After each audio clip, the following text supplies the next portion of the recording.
alvorecer do século XX, os transportes coletivos em Lisboa eram feitos pelos chamados americanos, ónibus puxados a mulas, mas que circulavam em carris. É desse saudoso tempo a famosa quadra: o carro americano só pelas calhas caminha. É como os fósforos amorfos só acendem na caixinha. Mas em 1901, a Companhia Carris de Ferro de Lisboa inaugurou a tração elétrica na capital, substituindo as mulas por motores que permitiam alcançar velocidades até então impraticáveis.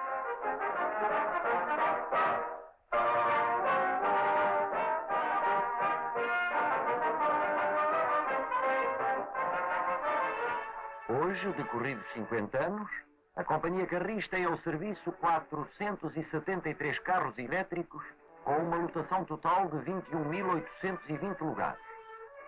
O movimento matinal em Santo Amaro é coisa digna de ver-se. Desde alta madrugada até alta noite, apenas com um intervalo de 3 horas em cada 24, os lisboetas têm assegurado transporte cómodo e económico de ponta a ponta da cidade.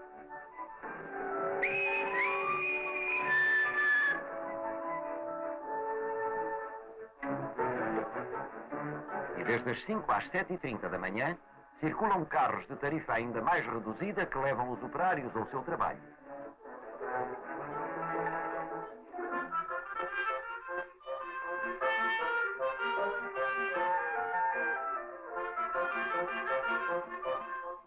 Os elétricos fazem parte integrante da fisionomia de Lisboa. Sem a mancha amarela e branca dos grandes veículos populares, o Torreiro do Paço e o Rossio ficariam quase irreconhecíveis.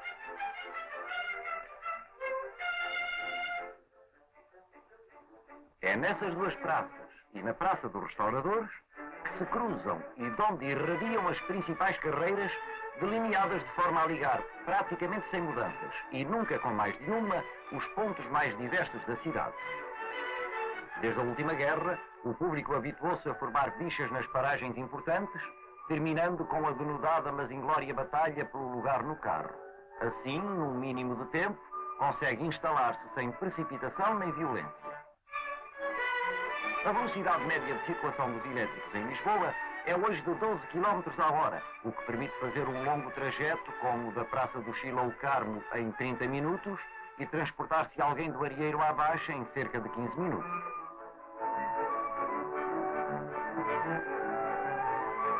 A acidentada topografia de Lisboa obrigou à instalação de 4 elevadores. O mais antigo é o da Bica, que liga São Paulo ao Calhariz.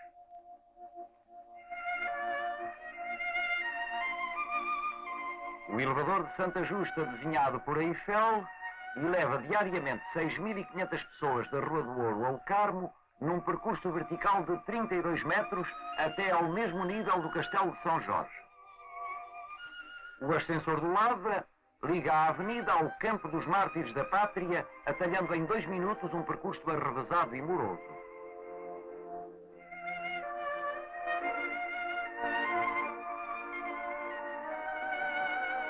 O ascensor da Glória, que transporta cerca de 11.000 passageiros por dia nos 2 sentidos, liga os Restauradores a São Pedro de Alcântara. A subida, além da utilidade, permite desfrutar uma das mais belas vistas da capital.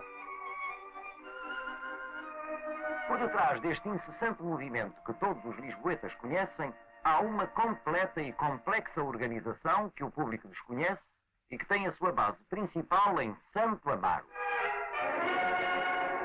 Nos escritórios, oficinas e veículos da Carris trabalham 6 milhares de empregados e operários que representam um conjunto de famílias superior a 24.000 pessoas. Sob a direção de engenheiros e chefes de serviço portugueses na sua quase totalidade, funcionam ali as oficinas e secções mais variadas numa perfeita organização vertical. Depois da sala de desenho, vemos agora a oficina dos carpinteiros de moldes. A maior parte das peças que entram na construção de um carro elétrico é fabricada em Portugal por operários portugueses. Na fundição, o ferro e as ligas metálicas são vazados nos moldes todas as semanas. Na oficina dos ferreiros funcionam 14 forjas. Ali, desde o trabalho manual nas bigornas ao violento estacato dos martelos pilões, é um permanente bater de ferro em brasa.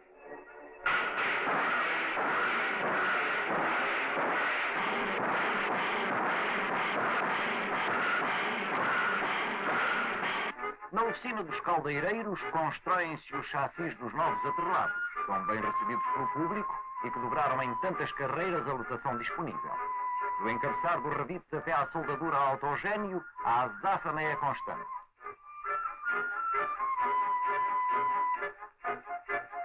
As peças pequenas são soldadas numa secção especial que oferece um espetáculo permanente de fogo de vista. A bobinagem dos motores usados nos elétricos de Lisboa é feita nas oficinas de Santo Amaro. Aí se podem ver as diferentes fases da sua construção.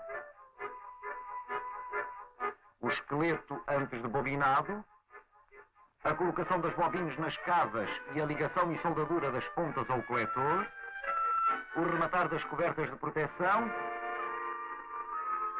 o meter das cintas e, finalmente, a fresagem dos coletores. Nessa oficina são reparados mensalmente cerca de 200 motores. Também os bem conhecidos controllers com que manobram os guarda-freios já podem ser inteiramente remontados na carris.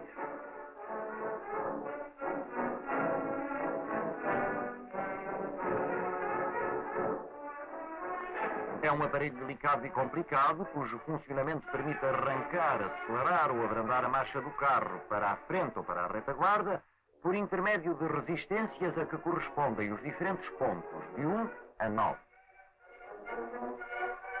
Daí provém a expressão tipicamente lisboeta, andar a 9, que já entrou na linguagem comum dos portugueses. A oficina de serralharia mecânica está apetrechada com a maquinaria mais moderna e mais eficiente.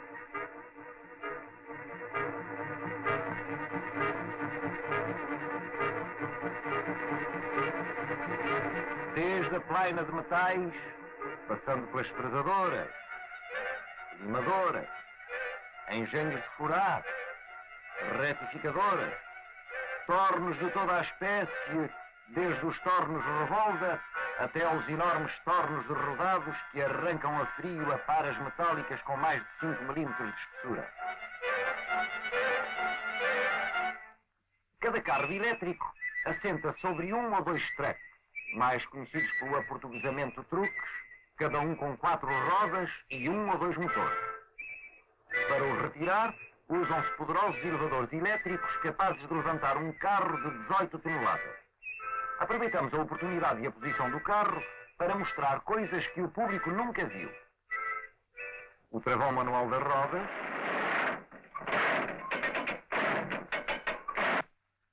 o travão do carril, a válvula da areia para aumentar o atrito das rodas nos carris e uma coisa que todos ouvem, mas que poucas pessoas viram: a campainha de alarme. Enquanto o truque retirado se desmonta para a reparação, o seu lugar é ocupado por um novo truque.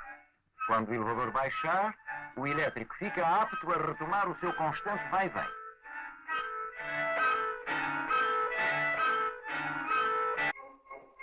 A par do trabalho dos metais, a madeira é trabalhada na carpintaria mecânica. Esta plaina de 4 faces aparelha tábuas com enorme facilidade e rapidez, sem que se espalhem a paras nem serradura, graças a um sistema especial de aspiração. Peças mais delicadas reclamam o trabalho manual dos carpinteiros de banco. A estrutura da carroceria é armada, formando uma espécie de gaiola que é revestida de chapas de madeira prensada e de metal, como este balão que os bate-chapas afeiçoam. Os eletricistas instalam os fios destinados à iluminação interior do carro. No entretanto, de outras secções vão saindo todos os restantes acessórios. Vidraceiros e polidores envidraçam e envernizam os caixilhos das janelas. A cromagem e niquelagem das peças metálicas, manípulos, rodas de travão, puxadores de portas e de bancos, suportes de balaústre, parafusos, etc., ocupa toda uma oficina. Na construção de um elétrico entram nada menos de 14.592 parafusos.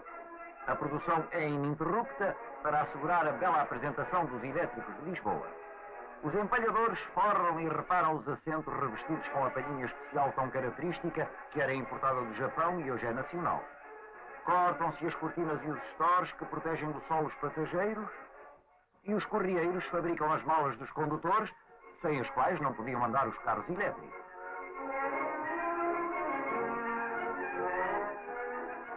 Um dos novos atrelados de que a Carris está construindo mais acha-se completamente pronto a entrar na última fase de acabamento, a pintura.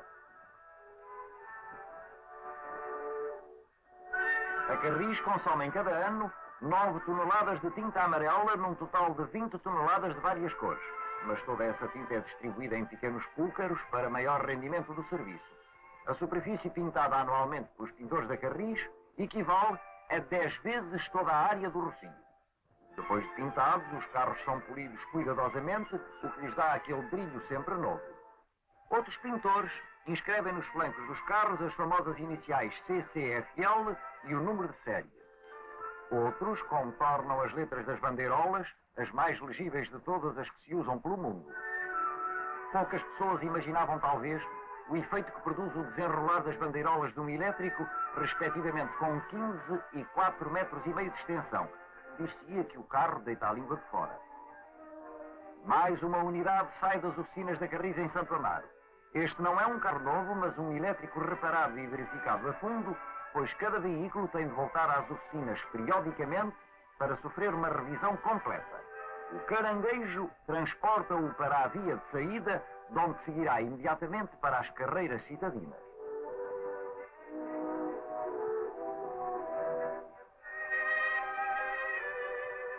A corrente elétrica que, levada pelos fios de trola, aciona os motores dos carros é produzida na Central de Santos. As enormes caldeiras, funcionando a carvão ou a óleo, fornecem o vapor aos turbo-alternadores, que geram a energia elétrica a 6.600 voltios. Nos grupos transformador-comutatriz das subestações, esta energia é transformada e convertida, saindo a 550 voltios para os fios de trola. Deste quadro parte a rede de cabos que, primeiro em alta tensão, alterna e depois em corrente contínua, alimenta todas as secções em que se subdivide a rede aérea. A corrente circula pelos fios que são constantemente verificados e reparados por equipas especiais. Tem-se discutido o efeito estético produzido pelos fios que atravessam o céu de Lisboa, mas parece mais difícil discutir a sua utilidade ou mesmo a beleza técnica do seu traçado.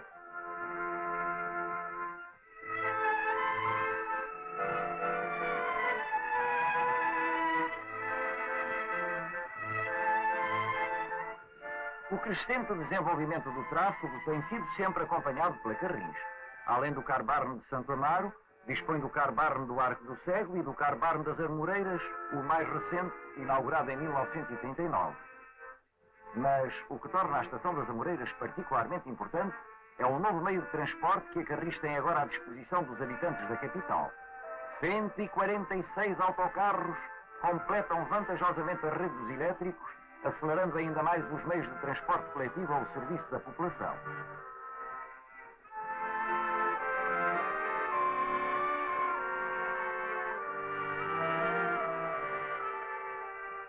Embora os chassis sejam importados por não haver ainda em Portugal fábricas de automóveis, muitas carrocerias são hoje executadas nas próprias oficinas da Carris por operários portugueses.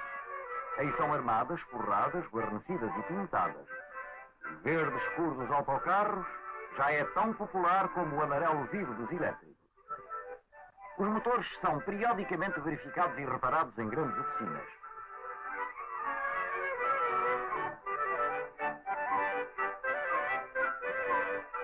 E não só os motores, mas todo o veículo, para garantir a segurança do público que, cada vez mais numeroso, adopta o novo meio de transporte urbano. Na Estação das Amoreiras, grandes esforços permitem o rápido exame e reparação do chassi. Aparelhos de alta precisão asseguram rigorosos testes para verificação do funcionamento das bombas de óleo, dos compressores, dos dínamos e dos motores de arranque.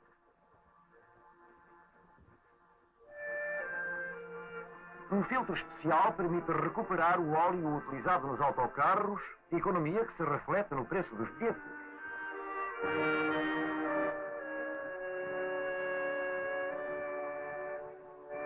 O consumo dos pneumáticos ascende a mais de 300 unidades por ano. Nos escritórios das Amoreiras, constantemente se mantém em dia a escala de conservação e reparação dos autocarros, onde a situação de cada viatura é assinalada num quadro especial.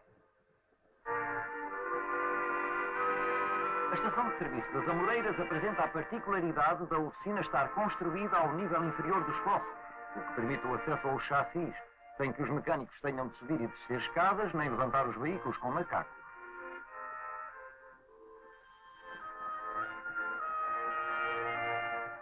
Foi em agosto de 1940, para a exposição do mundo português, que nas ruas da capital surgiu o novo senhor. Sua Excelência o autocarro. As rampas de elevada inclinação que abundam na cidade exigem motores potentes e poderosos travões, além de motoristas bem habilitados. Se compararmos o espaço ocupado por um autocarro de um só piso que transporta 45 passageiros com o de qualquer outro automóvel, quantas vezes ao serviço de uma só pessoa, verifica-se que não são os autocarros que complicam o trânsito e o estacionamento na Baixa. Cada autocarro percorre diariamente cerca de 190 km, o que representa aproximadamente 70 mil km por ano e por carro. O número de passageiros transportados pelos autocarros em 1950 foi de 33.218.000. Devido à sua mobilidade e a despeito do congestionamento frequente no trânsito, os autocarros cumprem quase com pontualidade os horários estabelecidos.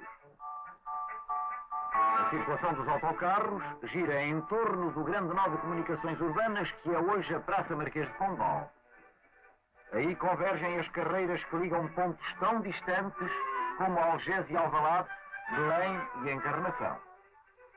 Os grandes veículos de 2 pisos com lotação para 56 passageiros deslocam-se tão facilmente e ocupam tanto espaço como os restantes autocarros. O público cada vez mais reconhece e aprecia a utilidade e a comodidade dos autocarros. São eles que lhe permitem percorrer em cerca de 30 minutos o trajeto de 9,5 km que vai do Cais do Sodré ao aeroporto. Alguns trajetos, como os que atravessam o Parque Florestal de Monsanto, são passeios tão agradáveis que a Carris organiza regularmente excursões dominicais cada vez mais concorridas.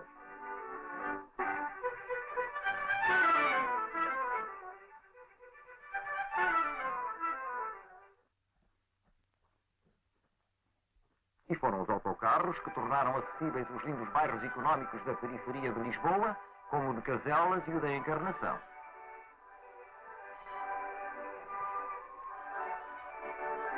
Esta planta mostra claramente a extensa rede de elétricos e autocarros que desde a Baixa irradia em todas as direções, ligada por grandes linhas circundantes de harmonia com o plano diretor da cidade.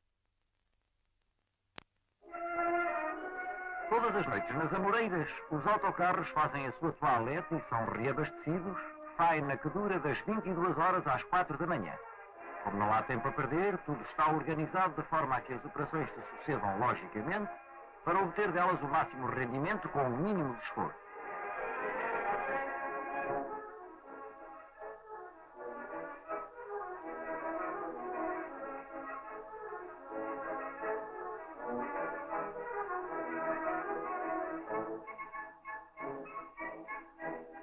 Devido ao intenso tráfego existente de dia nas ruas da cidade, é também de noite e em curto intervalo que se executam os complicados trabalhos de assentamento ou reparação das linhas. Grande número de trabalhadores munidos de ferramentas e máquinas especiais terminam em poucas horas operações que em ritmo normal levariam muitíssimo mais tempo a realizar. Depois de cilindrada a plataforma da linha e assentos as travessas dos carris, estes são ligados topo a topo por meio da soldadura aluminotérmica. Desta maneira constituem-se troços de linha com muitos quilómetros de extensão sem uma única junta. Depois de arrefecerem as soldaduras, estas são limadas enquanto prossegue a soldação dos carris seguintes. Em seguida procede-se à betonagem da fundação da linha, empregando maços vibradores para obter rapidamente um bom apirolamento. Para facilitar a realização destes trabalhos, constroem-se sempre que é possível linhas provisórias para que o trânsito de elétricos não sofra qualquer interrupção que prejudique o público.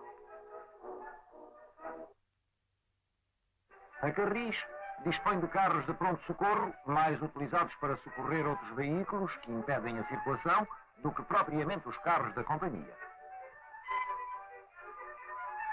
A instrução dos guarda-freios é muito cuidadosa, dadas as grandes responsabilidades públicas do seu ofício. Todos os dias os carros de instrução circulam pela cidade, habilitando novos elementos. E não é menos cuidada a instrução dos motoristas de autocarros. O peso dos veículos e as dificuldades do trânsito citadino tornam árdua a tarefa de os conduzir. E também se não descura a preparação de outro elemento essencial, o condutor que vende os bilhetes. Os bilhetes da Carris, bem como todos os numerosos impressos que utiliza, avisos, guias, tabelas, folhas de serviço e que consomem anualmente mais de 50 toneladas de papel, são compostos e impressos na sua própria tipografia. Neste prelo francês, construído em 1874 por Coin Mécanicien à Paris, se imprimiram os primeiros bilhetes tirados à mão. Hoje serve apenas para tirar provas.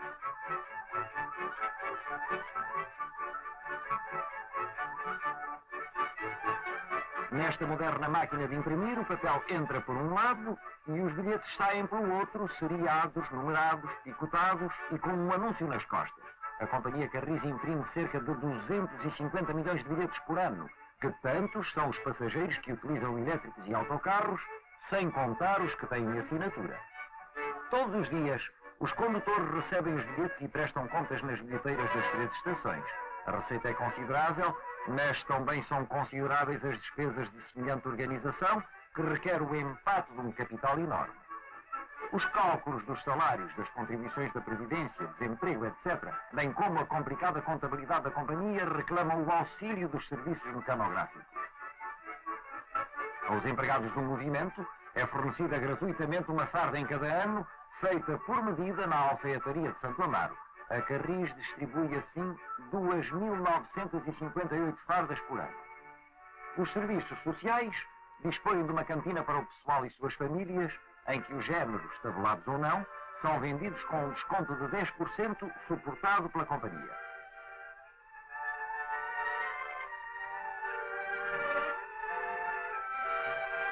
E também põe à disposição dos que não vão almoçar a casa um refeitório onde podem aquecer e comer os seus farneios.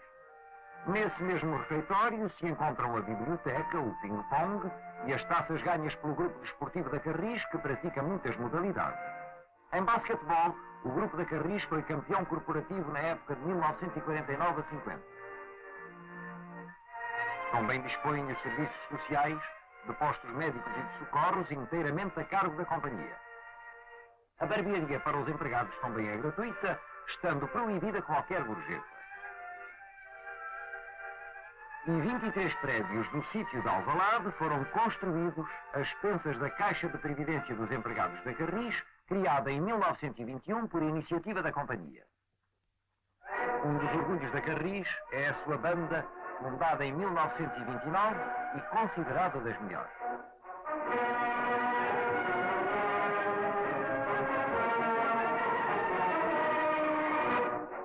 Os empregados da Carris têm, além dela, o seu grupo dramático e a sua revista cultural. Elétricos e autocarros são, por assim dizer, as rodas de Lisboa. As rodas que todos os dias levam os lisboetas de casa para o trabalho e do trabalho para casa, e à noite e ao domingo os conduzem às suas diversões prediletas.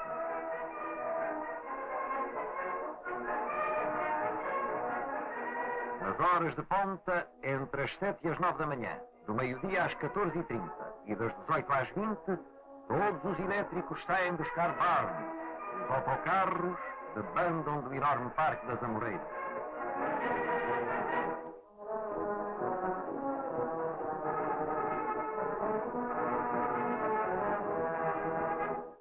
E nos domingos de bola, sobretudo no Estádio Nacional, é digno de ver-se o espetáculo da bicha de elétricos e das bichas dos passageiros.